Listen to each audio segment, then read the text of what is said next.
ಬ್ರಹ್ಮಾಂಡದ ಅನಂತ ರಹಸ್ಯಗಳನ್ನು ಅನ್ವೇಷಿಸುವ ನಮ್ಮ ಈ ದಿವ್ಯ ಪಯಣಕ್ಕೆ ನಿಮಗೆಲ್ಲರಿಗೂ ಆದರದ ಸ್ವಾಗತ. ಇದು ಬ್ರಹ್ಮಾಂಡ ಚಾನಲ್. ನಮಗೆಲ್ಲರಿಗೂ ತಿಳಿದಿರುವಂತೆ ಈ ಜಗತ್ತಿನಲ್ಲಿ ನಡೆಯುವ ಪ್ರತಿಯೊಂದು ಘಟನೆಯ ಹಿಂದೆ ಒಂದು ದೈವೀ ಸಂಕಲ್ಪವಿರುತ್ತದೆ. ಭಕ್ತ ಪ್ರಹ್ಲಾದ, ವ್ಯಾಸರಾಜರು ಮತ್ತು ಮಂತ್ರಾಲಯದ ಗುರು ರಾಘವೇಂದ್ರ ಸ್ವಾಮಿಗಳು ಈ ಹೆಸರುಗಳನ್ನು ಕೇಳದ ಕನ್ನಡಿಗರಿಲ್ಲ.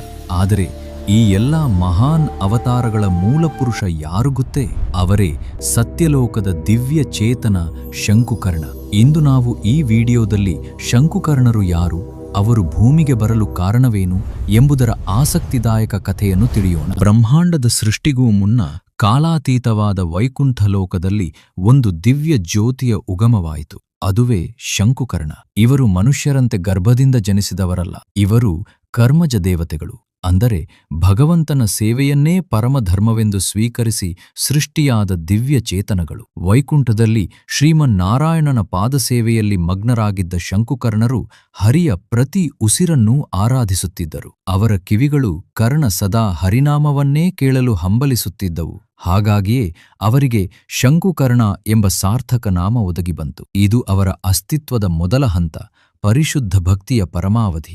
ದಿನಗಳು ಉರುಳಿದಂತೆ ಭೂಮಿಯ ಮೇಲೆ ಅಧರ್ಮದ ನೆರಳು ಬೀಳಲು ಆರಂಭವಾಯಿತು. ಭವಿಷ್ಯವನ್ನು ಬಲ್ಲ ಹರಿಯು ಲೋಕದ ಕಲ್ಯಾಣಕ್ಕಾಗಿ ಒಂದು ಯೋಜನೆಯನ್ನು ಹಾಕಿದನು. ತನ್ನ ಅತ್ಯಂತ ಪ್ರೀತಿಯ ಸೇವಕನಾದ ಶಂಕುಕರ್ಣನನ್ನು ಕರೆದು ಬ್ರಹ್ಮದೇವನ ಸತ್ಯಲೋಕಕ್ಕೆ ಹೋಗಿ ಅಲ್ಲಿ ಸೇವೆ ಸಲ್ಲಿಸಲು ಆಜ್ಞಾಪಿಸಿದನು. ಬ್ರಹ್ಮದೇವನು ಸೃಷ್ಟಿಕರ್ತ.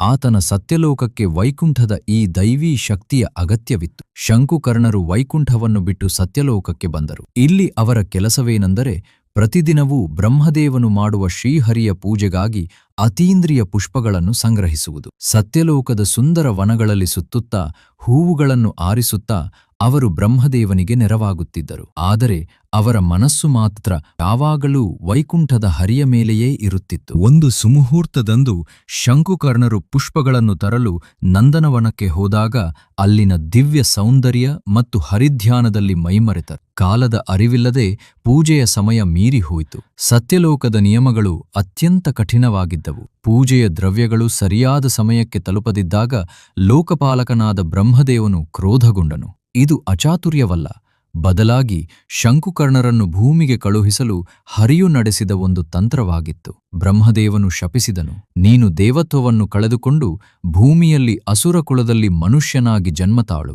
ಈ ಶಾಪದ ಮಾತುಗಳು ಇಡೀ ಸತ್ಯಲೋಕವನ್ನೇ ಕಂಪಿಸಿದವು. ಶಂಕುಕರ್ಣರು ವಿನಮ್ರತೆಯಿಂದ ಆ ಶಾಪವನ್ನು ಶಿರಸಾವಹಿಸಿದರು. ಏಕೆಂದರೆ ಅವರಿಗೆ ಗೊತ್ತಿತ್ತು ಇದು ಭೂಲೋಕದ ಉದ್ಧಾರಕ್ಕಾಗಿ ಹರಿಹಾಕಿದ ಹಾದಿಯೆಂದು. ವೈಕುಂಠದಿಂದ ಸತ್ಯಲೋಕಕ್ಕೆ, ಅಲ್ಲಿಂದ ಶಾಪದ ರೂಪದಲ್ಲಿ ಭೂಮಿಗೆ ಇದು ಶಂಕುಕರ್ಣರ ಪಯಣದ ಮಹತ್ತರ ಕೊಂಡಿ. ಅವರು ಸತ್ಯಲೋಕದಿಂದ ಒಂದು ದಿವ್ಯ ಜ್ಯೋತಿಯಾಗಿ ಕೆಳಕ್ಕೆ ಇಳಿದರು. ಅವರ ದೇವತಾ ರೂಪವು ಮರೆಯಾಗಿ ಮಾನವ ರೂಪದ ಆರಂಭವಾಯಿತು. ಆದರೆ ಅವರ ಆತ್ಮದಲ್ಲಿ ಹರಿನಾಮದ ಶಕ್ತಿ ಅಚ್ಚಳಿಯದೆ ಉಳಿದಿತ್ತು. ಯಾವ ಶಾಪ ಅವರನ್ನು ಭೂಮಿಗೆ ತಳ್ಳಿತೋ ಅದೇ ಶಾಪವು ಮುಂದೆ ಕೋಟ್ಯಂತರ ಭಕ್ತರಿಗೆ ದಾರಿದೀಪವಾಯಿತು. ಈ ಶಂಕುಕರ್ಣರೇ ಮುಂದೆ ಕಶ್ಯಯಾದುವಿನ ಉದರದಲ್ಲಿ ಪ್ರಹ್ಲಾದನಾಗಿ ಜನ್ಮ ತಳೆದರು. ಹೀಗೆ ವೈಕುಂಠದ ಸೇವಕನು ಭೂಮಿಯ ಭಗವಂತನಾಗಲು ಹೊರಟ ಮೊದಲ ಹೆಜ್ಜೆ ಇದು. ಇದು ವೈಕುಂಠದಿಂದ ಸತ್ಯಲೋಕದ ಮೂಲಕ ಭೂಮಿಗೆ ಬಂದ ದಿವ್ಯಚೇತನ ಶಂಕುಕರ್ಣರ ರೋಚಕ ಕಥೆ. ಮುಂದಿನ ಭಾಗದಲ್ಲಿ ಇವರು ಅಸುರ ಕುಲದಲ್ಲಿ ಭಕ್ತ ಪ್ರಹ್ಲಾದನಾಗಿ ಹೇಗೆ ಜನ್ಮ ತಳೆದರು, ಹಿರಣ್ಯಕಶಿಪುವಿನ ಅಟ್ಟಹಾಸವನ್ನು ಹೇಗೆ ಎದುರಿಸಿದರು ಎಂಬುದನ್ನು ಸವಿಸ್ತಾರವಾಗಿ ನೋಡೋಣ.